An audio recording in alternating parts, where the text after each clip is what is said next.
नमस्कार, दिवास किचनमध्ये आपल्या सर्वांचं स्वागत आहे। आज आपण चटपटीत अशी पाणीपुरी घरच्या घरी बनवणार आहोत।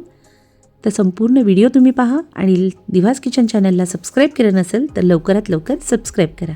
चला तर सुरुवात करूया। इथे मी 1 वाटी ओले खजूर घेतलेले आहेत। तर ओले खजूर आहे त्याची जी बी आहे ती मी काढलेली आहे बाजूला आणि फक्त ओले खजूर आपण यामध्ये घेणार आहोत। त्याचबरोबर अर्धी वाटी चिंच घेतलेली आहे। तर चिंचेचे पण मी बी अशा पद्धतीने काढून घेतलेले आहेत आणि फक्त चिंच आपण टाकणार आहोत। त्याचबरोबर अर्धी वाटी गूळ किसून घेतलेला होता तो यामध्ये ॲड करूया आणि यामध्ये 3 ग्लास मी पाणी टाकणार आहे।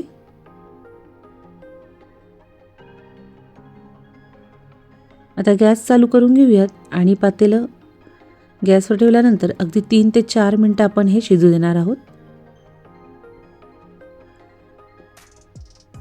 तर इथे उकळी आल्यानंतर 3 ते 4 मिनिटं हे शिजून घेतलेले आहे। तर आपण गॅस बंद करून घेऊयात आणि हे थंड झाल्यानंतर आपण एका कढईमध्ये हे गाळून घेणार आहोत।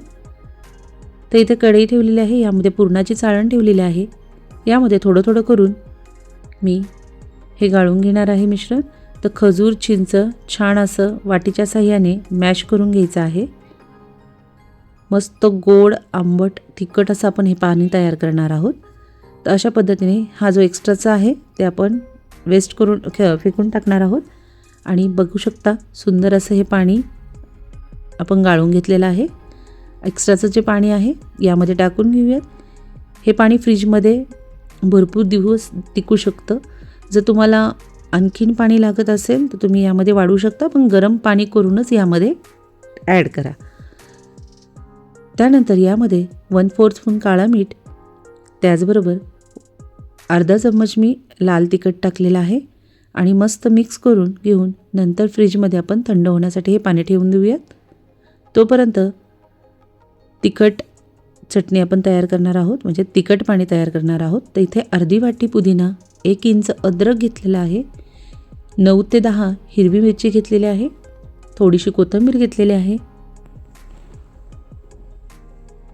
त्याचबरोबर अर्धा चम्मच मी जिरा घेणार आहे। यामध्ये थोडंसं काळं मीठ टाकून घेऊयात, थोडंसं घरामधलं मीठ टाकून घेणार आहोत आणि मस्तपैकी हे पाणी टाकून मी मिक्सरमध्ये वाटून घेतलेलं आहे।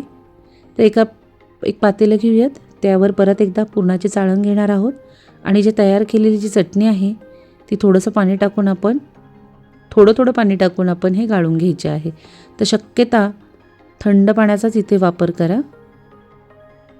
तर इथे मी निदान 2 ग्लास मी पाणी तयार केलेलं आहे, 2 ते 2.5 ग्लास।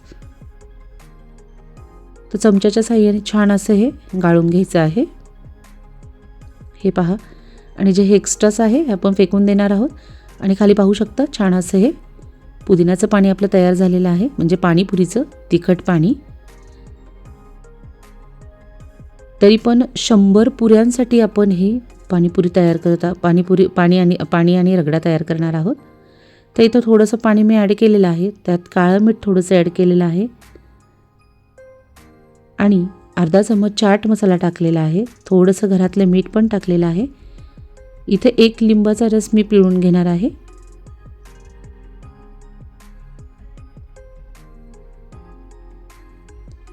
त्याचबरोबर तुमच्याकडे पाणीपुरी मसाला अवेलेबल असेल तर यामध्ये मी 2 चम्मच पाणीपुरी मसाला टाकणार आहे। जर हा मसाला नसेल तरी हरकत नाही, चाट मसाला जास्त टाका। तर छान असं पाणी तयार झालेलं आहे, फ्रीजमध्ये आपण थंड होण्यासाठी ठेवूयात। तोपर्यंत रगड्याची तयारी करून घेऊयात। इथे 1 वाटी मी छोले घेतलेले आहे, 2 बटाटे घेऊयात आणि 1 वाटी वाटाणा घेतलेला आहे, भिजवलेला वाटाणा। इथे मी छोले असे घेतलेले आहेत कारण पांढरा वाटाणा मला मिळाला नाही, त्यामुळे मी इथे छोले घेतलेले आहे। तर त्याचबरोबर जिरा पावडर टाकलेले आहे, थोडीशी हळद टाकलेली आहे, घरातलं थोडंसं मीठ टाकणार आहोत।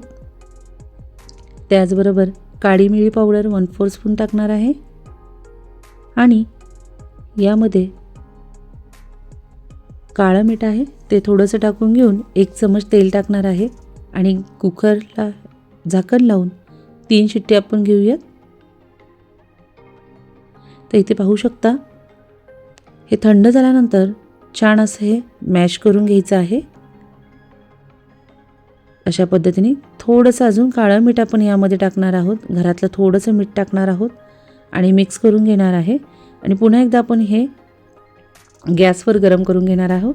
थोडंसं गरम पाणी टाकून थोडंसं मी मिक्स करून घेणार आहे, कारण घट्टपणा आला होता.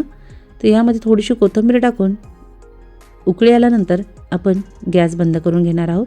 तर मस्त असा आपला रगडा तयार झालेला आहे. चला तर पाणीपुरी आपण तयार करूया. तर इथे मी रेडीमेड पुरी घेतलेल्या आहेत. तर आपलं गोड, तिखट आणि रगडा तयार झालेला आहे.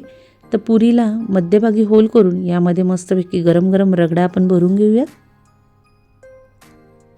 तर मुलींना पाणीपुरी खूप आवडते. त्यांनी हट्ट केल्यामुळे मी यामध्ये छोले टाकलेले आहेत, कारण मला वाटाणा मिळालाच नाही. त्यामुळे मी छोलेचा ट्राय केला आणि खरंच चविष्ट अशी ही पाणीपुरी झालेली आहे. तर तुम्ही पाहू शकता मस्त अशी चटपटीत आपली पाणीपुरी तयार झालेली आहे. सुंदर अशी पाणीपुरी चटपटीत चविष्ट आपली तयार झालेली आहे. त्याचबरोबर गोड पाणी, तिखट पाणी असं योग्य प्रमाणात 100 पुऱ्यांसाठी, पाणीपुरी 100 तुम्हाला खायची असेल तर नक्की या प्रमाणानुसार ॲक्युरेट असं तुम्ही बनवा.